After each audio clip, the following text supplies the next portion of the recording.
Hello students. तो अभी इसके पहले क्लास में हम लोगों ने क्या देखा था, कैरेक्टरिस्टिक एक्सरेज के बारे में देखा था। और हमने ये देखा था कि कैरेक्टरिस्टिक एक्सरेज का जो वेवलेंथ होता है वो क्या चीज़ पे डिपेंड करता है ना। क्या चीज़ पे डिपेंड करता है, मैंने ये बताया था कि ट्रांजिशन सीरीज इलेक्ट्रॉन किस ऑर्बिट से जंप करके या किस सेल से जंप करके वैकेंसी को फिल कर रहा है उस पर डिपेंड करता है। और फिर नेचर ऑफ टारगेट मटेरियल पे डिपेंड करता है। टारगेट जो मटेरियल है उसके एटॉमिक नंबर पे क्या होता है, डिपेंड करता है। तो उसी के हम बारे में देखेंगे। फॉर यदि हम देखें कि फॉर के अल्फा, हम देखें फॉर के अल्फा, तो जो के अल्फा का जो वेवलेंथ होगा वो क्या होगा, देखो लेमडा इज इक्वल टू क्या होगा, लेमडा के अल्फा इज इक्वल टू क्या होगा, एच सी अपॉन क्या होगा, एनर्जी इन के सेल माइनस एनर्जी इन क्या हो जाएगा, एनर्जी इन क्या हो जाएगा, एल सेल। समझ में आया क्या? के अल्फा क्या है, के सेल में वैकेंसी क्रिएट है और कौन सा इलेक्ट्रॉन उसको फिल कर रहा है, एल सेल में जो इलेक्ट्रॉन है वो जंप करके उस वैकेंसी को फिल कर रहा है। तो यही क्या होगा, this is the energy difference. And जो एनर्जी डिफरेंस होगा वही क्या होगा, एनर्जी ऑफ एक्सरेज प्रोटॉन होगा। उसी तरह फॉर क्या होगा, फॉर के बीटा एक्सरेज, ठीक है, एक्सरेज क्या होगा, लैम्डा के बीटा इज इक्वल टू क्या हो जाएगा, के बीटा इज इक्वल टू क्या हो जाएगा, बता सकते हो, एच सी अपॉन क्या लिखे हैं, ई के माइनस क्या हो जाएगा, ई एम हो जाएगा। ठीक है। यदि मैं फॉर एल अल्फा की बात करूं, फॉर एल अल्फा एक्सरेज की बात करूं तो लेमडा एल अल्फा जो होगा वो क्या होगा, देखो तो एच सी अपॉन क्या होगा, ई एल माइनस क्या हो जाएगा, यही होगा ना, एच सी अपॉन क्या हो जाएगा, ई एल माइनस क्या हो जाएगा, ई एम हो जाएगा। ठीक है। तो अब देखो क्या है, तो ये ऐसे हम क्या करते हैं, डिफरेंट क्या है। अब यदि मुझे EK और EL मालूम चल जाए, EK और EM मालूम चल जाए, EL और EM मालूम चल जाए, तो हम आसानी से क्या है, EK का मतलब क्या हुआ, energy associated with electron in K shell. EL का मतलब क्या हुआ, energy associated with electron in L shell. EM का मतलब क्या हुआ, एनर्जी एसोसिएटेड इन क्या हो जाएगा, M सेल। और HC क्या है, कांस्टेंट है, ये तो आपको मालूम ही है, इसका वैल्यू भी आप याद रख सकते हो, 12400, ठीक है, इलेक्ट्रॉन वोल्ट। जब हम यहाँ लैम्डा क्या चीज में, यदि ये लैम्डा को हम क्या चीज में, एंगस्ट्रॉम में लिखेंगे। ठीक है, तो ये आपको जानना है। अब आप समझो कि क्या है, कि मान लो कि ये क्या है, देखो ध्यान से, कोई टारगेट एटम है, ठीक है। अब के शेल में क्या होगा, 2 इलेक्ट्रॉन्स हो गए, ऑफ कोर्स क्या हो गया, इलेक्ट्रॉन्स। इसमें क्या हो गए, 8 इलेक्ट्रॉन्स होगा, आपको ये मालूम है। ठीक है, समझ में आया, ये सिमेट्रिकली क्या होंगे, डिस्ट्रीब्यूटेड। अब सपोज आप ऐसे सोचो कि क्या होगा, एक इलेक्ट्रॉन क्या होगा, हाईली एनर्जेटिक जो इलेक्ट्रॉन है वो क्या होगा, इस पे कोलाइड स्ट्राइक किया, हाईली एनर्जेटिक इलेक्ट्रॉन्स, और जब कोलाइड होगा तो ये क्या होगा, यहां से क्या हो जाएगा, इलेक्ट्रॉन क्या हो जाएगा, बाहर हो जाएगा और वैकेंसी क्रिएट की। समझ में आया ना? तो क्या होगा कि क्या होगा, जब ये इलेक्ट्रॉन क्या होगा, एस्केप होगा किससे, मेटल से, फ्री हो जाएगा। उस समय में जब ये के सेल है, एल सेल या कोई अदर सेल का जो इलेक्ट्रॉन होगा, क्या होगा, कोई अदर सेल का, जैसे मान लो कि के सेल का जो इलेक्ट्रॉन होगा वो क्या करेगा, जंप करेगा, उसको सेंटर पे कितना चार्ज दिखाई देगा, कितना दिखाई देगा, इसका यदि क्या है, Z चार्ज है, तो एक इलेक्ट्रॉन तो बाहर हो गया, तो ये कितना चार्ज दिखाई देगा यार, Z माइनस क्या होगा, 1 क्या हो जाएगा, Z माइनस 1 इंटू क्या होगा, इलेक्ट्रॉन, इतना ही चार्ज क्या होगा, दिखाई देगा। इसको कौन सा कूलम फोर्स जो एक्सर्ट करेगा इस पे, वो कौन सा चार्ज एक्सर्ट करेगा, Z माइनस 1 इंटू E। समझ में आया ना? तो हम क्या करेंगे, इन जनरली यदि क्या होगा, एनी अदर सेल का इलेक्ट्रॉन जो होगा वो कितने चार्ज एक्सपीरियंस करेगा या कितने चार्ज फिगर आउट करेगा सेंटर पे, जेड माइनस क्या हो जाएगा B, where B is called screening constant. क्या हम बोलते हैं, बी जो होता है उसको हम क्या बोलते हैं, स्क्रीनिंग कांस्टेंट बोलते हैं। समझ में आया ना? तो क्या होगा, यहां लिख दें कि when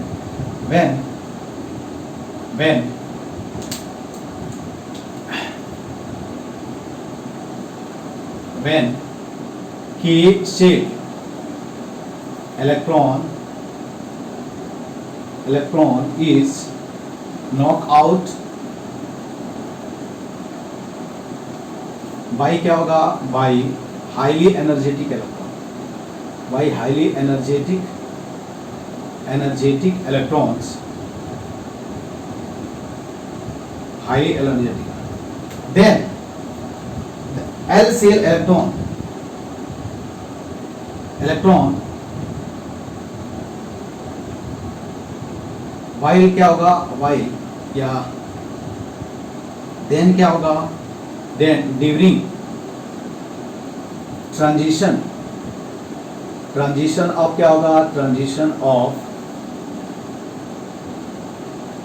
L shell electron, during क्या होगा, transition of L shell electron find charge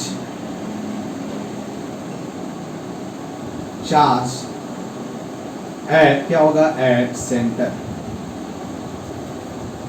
equal to क्या होगा, equal to z minus 1 into क्या हो जाएगा। इन जनरल हम बोल सकते हैं क्या होगा, in general if any electron क्या होगा, in general if any electron क्या होगा, in general क्या होगा, in general any electron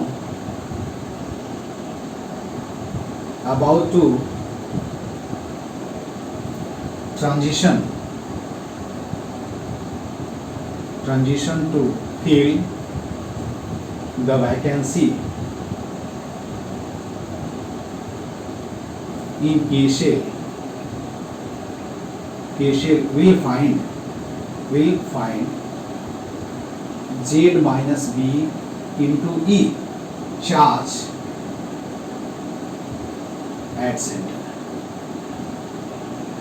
ठीक है, कितना, वेयर, यहाँ Z माइनस बी क्या है, बी को हम क्या बोलते हैं, स्क्रीनिंग कांस्टेंट बोलते हैं। बी केवल क्या चीज पे डिपेंड करता है, ट्रांजिशन पे डिपेंड करता है, जेड पे कभी डिपेंड नहीं करता है। समझ में आना, ये क्वेश्चन पूछा जा सकता है कि बी जो होगा क्या हो जाए। अब यदि मैं बोर्स मॉडल यूज करूं तो बोर्स मॉडल के लिए हम क्या लिख सकते हैं, नाउ। ठीक है, नाउ क्या होगा, नाउ फ्रॉम क्या होगा, फ्रॉम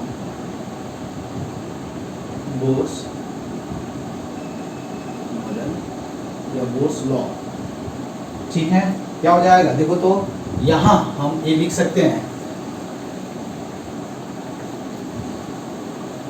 क्या लिख सकते हैं, देखो तो एनर्जी कितना होता है, E energy in any state is equal to क्या होगा, energy associated with electron in any state क्या होता है, माइनस 13.6 अपॉन क्या होगा, एन स्क्वायर इंटू हम क्या लिखेंगे, वहां जेड था, यहाँ क्या लिखेंगे, जेड माइनस बी।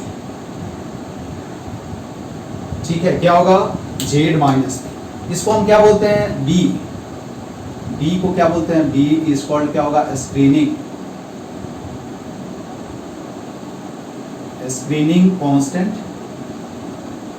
और याद रखना है फॉर क्या होगा, फॉर के अल्फा बी का जो वैल्यू होता है वो क्या होता है, 1 होता है। समझ में आया ना, क्या होगा, फॉर के अल्फा बी का जो वैल्यू होगा वो क्या हो जाएगा।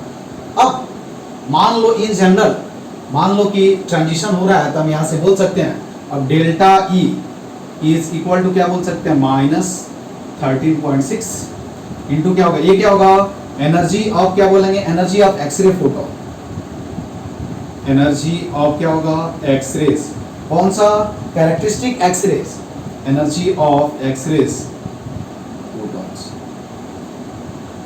ठीक है, इक्वल टू क्या हो जाएगा, इनटू हम ये लिख सकते हैं यहाँ, हूँ डेल्टा ई थोड़ा नीचे लिख देता हूँ, इज इक्वल टू क्या होगा 13.6 अपॉन क्या हो जाएगा 1 अपॉन क्या हो जाएगा n1 स्क्वायर माइनस क्या हो जाएगा 1 अपॉन क्या हो जाएगा n2 square into Z minus B का क्या होगा होल स्क्वायर।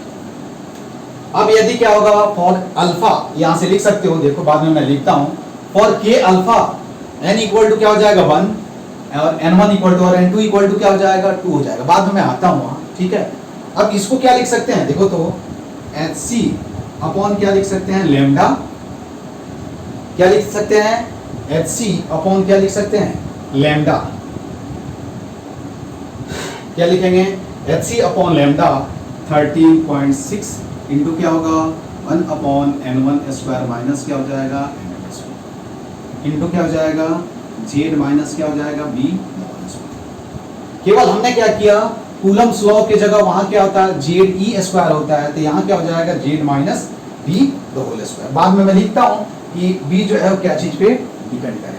कभी कभी क्या है डायरेक्ट ए क्वेश्चन पूछ देता है कि ए और बी क्या चीज पे डिपेंड करता है मोस्टली लॉ में, तो देखो यहाँ से हम लिख सकते हैं क्या होगा 1 upon lambda is equal to हम क्या लिखेंगे देखो ध्यान से 1 upon lambda is equal to 13.6 upon क्या होगा hc और इनटू हम लिख सकते हैं 1 अपॉन क्या लिखेंगे n1 स्क्वायर माइनस क्या होगा 1 अपॉन क्या होगा n2 स्क्वायर, ठीक है, इनटू क्या हो जाएगा z माइनस क्या हो जाएगा b, ठीक है।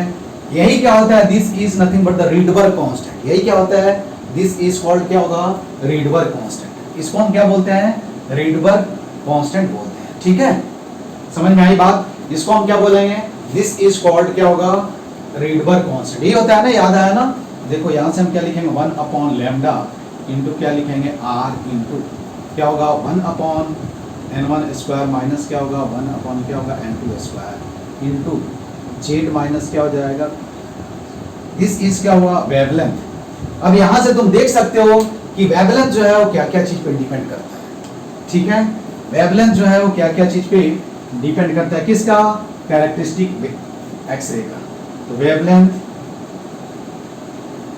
वेवलेंथ ऑफ क्या हो गया ऑफ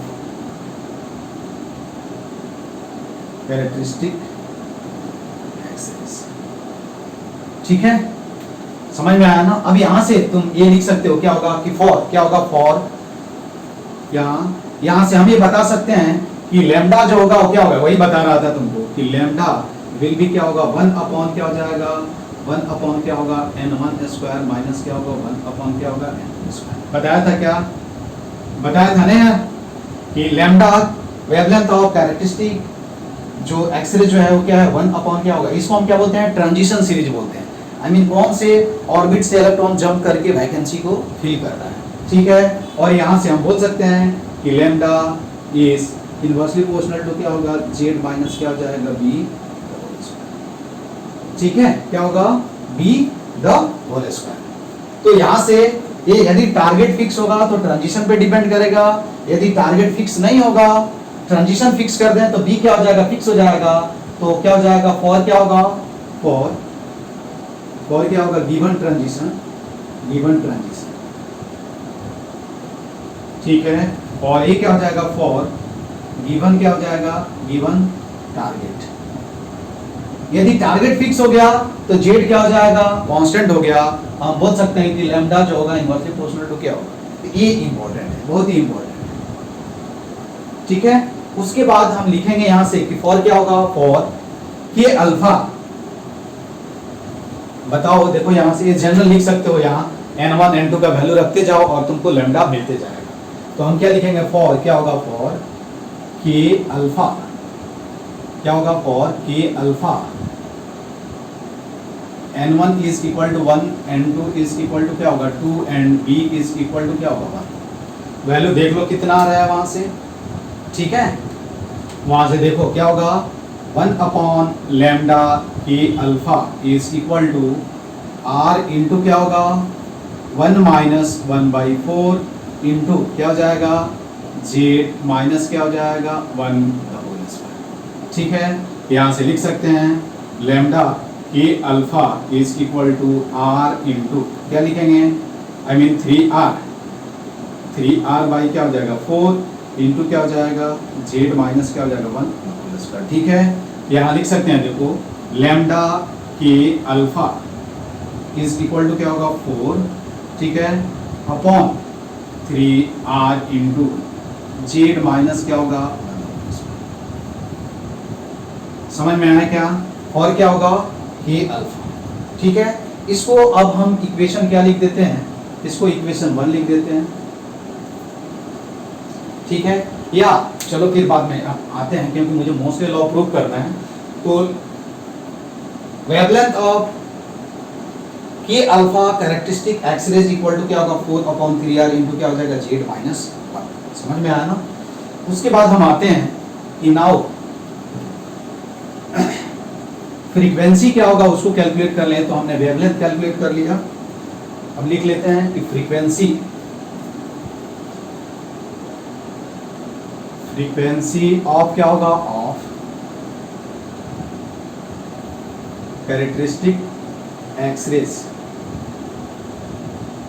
फ्रीक्वेंसी जो होगा कैरेक्टरिस्टिक एक्स रेज का वो क्या चीज पे डिपेंड करेगा, इसके बारे में हम देख लेते हैं। ठीक है, अब देखो क्या होगा, अभी हमने देखा था कि delta E I mean energy of photon equal to क्या होता है 13.6। ठीक है, क्या होगा 13.6 अपॉन क्या हो जाएगा 13.6 अपॉन क्या इंटू क्या होगा 1/n1 स्क्वायर माइनस क्या होगा n2 square into z minus क्या होगा b। सही है, समझ में आई बात? इसको हम क्या लिख सकते हैं, इसको देखो, इसको हम क्या लिख सकते हैं hc अपॉन क्या लिख सकते हैं लैम्डा इंटू क्या लिख सकते हैं 13.6 इंटू क्या होगा 1/n1 स्क्वायर माइनस क्या होगा 1/ क्या होगा n2 square into z minus b double square. ठीक है, अब देखो यहां से हम लिख सकते हैं c अपॉन क्या होगा lambda is equal to c upon lambda is equal to क्या लिख सकते हैं 13.6 अपॉन क्या लिख सकते हैं h। इसमें कोई डाउट नहीं है ना? अरे ये delta equal to hc upon lambda होगा ना, या h नहीं होता है। ठीक है, और यहाँ हम क्या लिखेंगे 1 अपॉन क्या होगा n1 स्क्वायर माइनस क्या हो जाएगा n2 square into z minus क्या होगा b होल स्क्वायर। 1 मिनट इसका। ठीक है, अब ये जो वैल्यू आता है, ये वाला जो वैल्यू आता है, ये क्या होता है आरसी के क्या होता है इक्वल। देखो इसको हम क्या लिख सकते हैं फ्रीक्वेंसी इज इक्वल, ये जो वैल्यू आता है वो क्या होता है आरसी के क्या होता है इक्वल आता है। आर क्या है रीडबर्ग कांस्टेंट, सी क्या है speed of light is equal to क्या होगा 1 अपॉन क्या होगा n1 स्क्वायर माइनस क्या होगा 1 अपॉन क्या होगा n2 स्क्वायर इंटू क्या होगा z माइनस क्या हो जाएगा b। अब दोनों तरफ मैं क्या कर रहा हूं, समझ में आया ना? f जो आता है फ्रीक्वेंसी जो आता है वो क्या होगा rc इंटू क्या होगा 1 अपॉन n1 स्क्वायर माइनस क्या होगा 1 अपॉन n2 स्क्वायर आता है। क्या आता है 1 upon n1 square minus 1 upon n2 square. अब दोनों तरफ क्या करो आप रूट लिख दो। जब दोनों तरफ रूट लोगे तो क्या होगा, दोनों तरफ मैं रूट ले रहा हूं तो हम लिख सकते हैं टेकिंग रूट। तो देखो तो root f is equal to क्या होगा, रूट क्या होगा देखो रूट rc इंटू क्या होगा 1 अपॉन n1 स्क्वायर माइनस क्या होगा 1 अपॉन n2 स्क्वायर इंटू यहाँ डायरेक्ट हम लिख सकते हैं z माइनस क्या लिख सकते हैं। ठीक है, इसको हम ऐसे लिखते हैं, देखो ये क्या होगा root of f is equal to क्या होगा, this is called a constant होता है, दिस इज a, और इसको क्या लिख सकते हैं z माइनस क्या लिखते हैं। समझ में आया ना? दिस इज कॉल्ड क्या होगा square root of frequency a z minus a। समझ में आया क्या? दिस इज कॉल्ड क्या होगा मोस्ले लॉ, इसी को हम क्या बोलते हैं मोस्ले लॉ।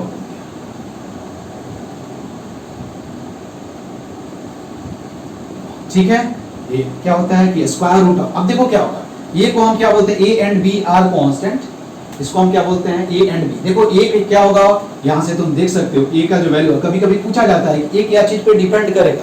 अब तुमको ये डेरिवेशन मालूम नहीं है तो तुम नहीं बता सकते कि ये क्या चीज पे डिपेंड करेगा। a का जो वैल्यू होगा वो क्या चीज पे डिपेंड करता है, आर सी इंटू क्या होगा, देखो 1 अपॉन क्या होगा n1 स्क्वायर माइनस क्या होगा 1 अपॉन क्या होगा n2 स्क्वायर। ठीक है, समझ में आया ना, ये क्या है। तो हम यहां से लिख सकते हैं कि फॉर क्या होगा, फॉर क्या होगा कि अल्फा एक्स रेस क्या होगा, देखो तो n1 इज इक्वल टू क्या हो जाएगा, n1 is equal to 1, n2 is equal to क्या होगा 2। तो a का जो वैल्यू है वो क्या कितना होगा बता सकते हो, यहां से क्या होगा 3 आर सी अपॉन क्या होगा 4, ये पूछा गया। एंड b का जो वैल्यू होगा, b का जो वैल्यू होगा वो क्या होगा 1, याद रखना, बताया था मैंने। ठीक है, समझ में आया ना, ये डायरेक्ट रिजल्ट कभी कभी पूछा है। और किसी भी ट्रांजिशन के लिए a का वैल्यू पूछा जाए तो तुम यहां से बता सकते हो, इसलिए क्या है this is very important and this is also क्या है वेरी इंपॉर्टेंट। अब क्या है यहां से देख सकते हो, 2 पॉइंट लिखना है कि कांस्टेंट a एंड b क्या है, a एंड b क्या है कांस्टेंट है, इसको सिंपल हम कांस्टेंट बोलते हैं। तो a एंड b जो है वो क्या चीज पे डिपेंड कर रहा है, केवल ट्रांजिशन सीरीज पे डिपेंड कर रहा है। समझ में आया ना, आई मीन इलेक्ट्रॉन जो है किस स्टेट से जंप करके वैकेंसी को फिल कर रहा है उसके ट्रांजिशन पे डिपेंड कर रहा है। समझ में आना, तो इसी को हम क्या बोलते हैं ट्रांजिशन सीरीज। तो ये मोस्टली लॉ है, मोस्टली ने क्या बताया था वो बस एक स्टेटमेंट में हम लिखेंगे उसको, दूसरा कुछ नहीं, बस तुम्हारा एक्सरेस फिनिश हो गया। कोई भी बुक उठाओ तुम प्रॉब्लम सॉल्व करो ऑटोमेटिक सॉल्व होगा। ए एंड क्या समझ में आना, ए क्या है कांस्टेंट है, कांस्टेंट। ठीक है, तो a and b the value अब क्या होगा, द ए इंपॉर्टेंट पॉइंट है ना, द क्या होगा the value of a and क्या होगा एंड b ओनली क्या होगा, ओनली डिपेंड ऑन क्या होगा transition series, only depend on transition series. ठीक है, and does not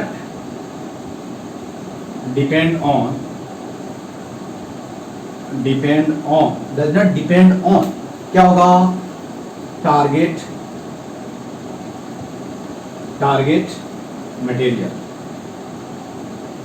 I mean target जो है उस पे कभी क्या होगा डिपेंड नहीं होगा। ए का तो वैल्यू देख लिए कि ए इज इक्वल टू क्या होगा, तो यहां से हम बोल सकते हैं ए इज इक्वल टू क्या, और बी का वैल्यू जो होगा अलग अलग आता है।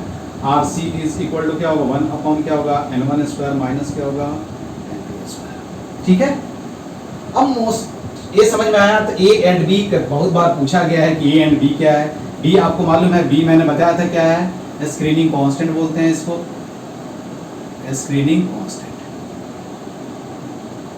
और किसी चीज पे ए एंड बी का वैल्यू डिपेंड नहीं करता है, केवल क्या चीज पे डिपेंड करता है ट्रांजिशन पे डिपेंड करेगा और नथिंग एल्स। ठीक है, अब क्या होगा मोस्टली ने क्या किया कि अब मोस्टली लॉ हम पढ़ेंगे, तो मोस्टली ने क्या किया, उन्होंने एक्सपेरिमेंट किया, आई मीन कैरेक्टरिस्टिक एक्स-रे से जो फ्रीक्वेंसी आ रहा था उसको क्या किया स्टडी किया। क्या किया मोस्टली, जो उन्होंने मोस्टली लॉ यहाँ लिखता हूँ है ना, तो मोस्टली लॉ। ठीक है, तो मोस्टली स्टडी द क्या होगा फ्रीक्वेंसी, क्या होगा मोस्टली क्या होगा मोस्टली स्टडी द क्या होगा द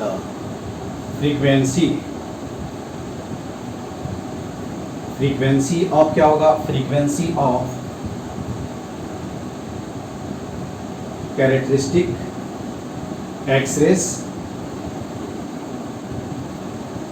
एंड प्लॉट द क्या होगा graph of square root of frequency versus position of elements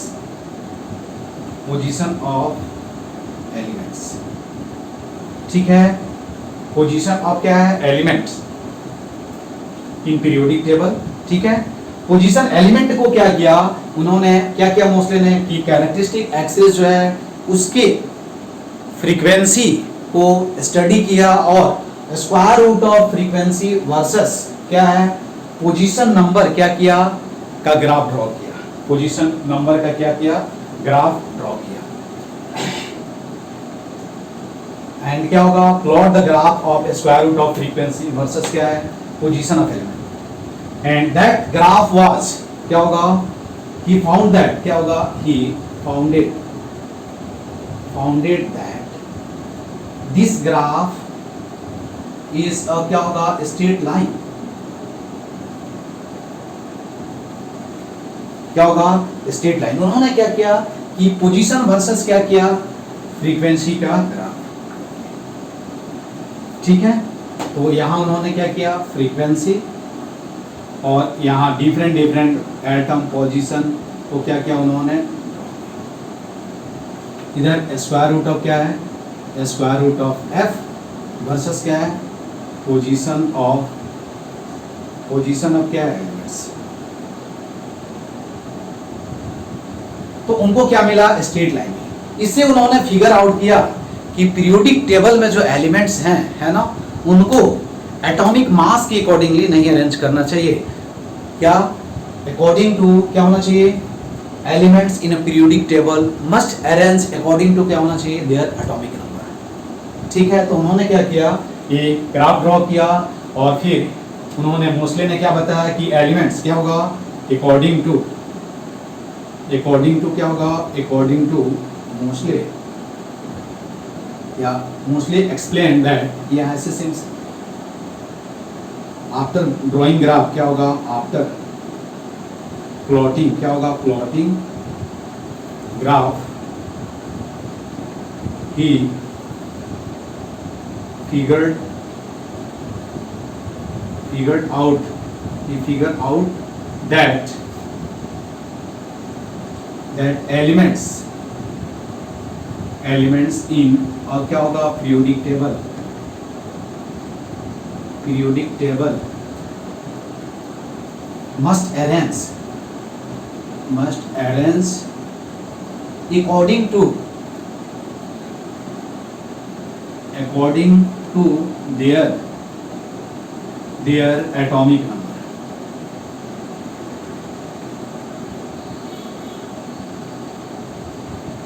और उन्होंने क्या किया डायरेक्ट रिजल्ट लिखा जो मैंने अभी तुम लोगों को डिराइव किया था कि उन्होंने क्या किया रिजल्ट लिखा, ठीक है। नाउ तो अकॉर्डिंग टू क्या होगा अकॉर्डिंग टू मोस्टली क्या होगा square root of frequency is A into क्या हो जाएगा जेड माइनस क्या होगा बी। समझ में आया ना, एक जो मैंने पहले ही ऑलरेडी क्या है बता दिया। इसका यदि ग्राफ आप प्लॉट करोगे तो ठीक है, इसका ग्राफ जब प्लॉट करोगे तो तुमको मालूम है कि जेड इक्वल टू क्या हो जाएगा बी पे क्या हो जाएगा जेड इक्वल टू बी पे क्या हो जाएगा 0 हो जाएगा, ठीक है। तो ये तुम्हारा क्या है एक्स रेस का द एंड पॉइंट है। इतना ही पढ़ना था एक्स रेज में है ना, और जो भी पढ़ना था मैंने तो ज़्यादा टाइम लिया इसमें, लेकिन जो भी है तुम एक बार नोट्स पढ़ोगे कोई भी बुक उठाओ एक्स रेज का प्रॉब्लम ऑटोमेटिक सॉल्व होगा, नहीं सॉल्व होने की चांस ही नहीं है, ठीक है। तो आप एक बार नोटबुक पढ़ो और ज़रूर एक्स रेज जो है बहुत ही, इतना मैंने टाइम क्यों लिया कि बहुत ही इंपॉर्टेंट है मेंस पॉइंट ऑफ व्यू से और एडवांस पॉइंट ऑफ व्यू से। X rays, photo electric effect, atomic collision जो मैंने पढ़ाया है, अभी न्यूक्लियर जो फिजिक्स हम पढ़ेंगे उसमें भी क्या ये जो इम्पोर्टेंट ये केवल एटॉम एंड न्यूक्लियाई जो है इतना इंपॉर्टेंट है कि हमेशा 1 से 2 क्वेश्चंस एडवांस में आता ही है। तुम देखो प्रीवियस 10 ईयर्स का क्वेश्चन देखो, ये बहुत ही इंपॉर्टेंट है। तो आप एटलीस्ट इस पर प्रैक्टिस करें और आसान है, एटॉमिक स्ट्रक्चर आसान होता है, टफ नहीं होता है, मैकेनिक्स की तरह इलेक्ट्रोडायनेमिक्स की तरह टफ नहीं होता है। तो आप इससे इजीली स्कोर कर सकते हो प्रोवाइडेड कि आप थोड़ा प्रैक्टिस करो, क्योंकि ये सब चीज़ें आप केमिस्ट्री में भी पढ़े हैं, हो सकता है एक्सरेज केमिस्ट्री में नहीं पढ़े हों, लेकिन यहाँ और भी चीज़ें आप पढ़े हैं, फोटो इलेक्ट्रिक इफेक्ट पढ़े हैं, हाइड्रोजन स्पेक्ट्रम पढ़े हैं, बोर्स मॉडल पढ़े हैं, एनर्जी वगैरह सब चीज़ आप लोगों ने पढ़ा है। तो आप इस पर प्रैक्टिस करो अच्छे से, ठीक है, जितना ज़्यादा प्रैक्टिस हो सकता है, क्योंकि जिनका मैकेनिक्स वीक है, जिनका इलेक्ट्रोडायनेमिक्स वीक है, वो मॉडर्न फिजिक्स से क्या कर सकते हैं स्कोर कर सकते हैं। तो उधर का जो ड्रॉबैक है हम इधर से क्या कर सकते हैं, कंपनसेट कर सकते हैं। ठीक है, तो आज की क्लास में बस इतना ही। Okay, thank you.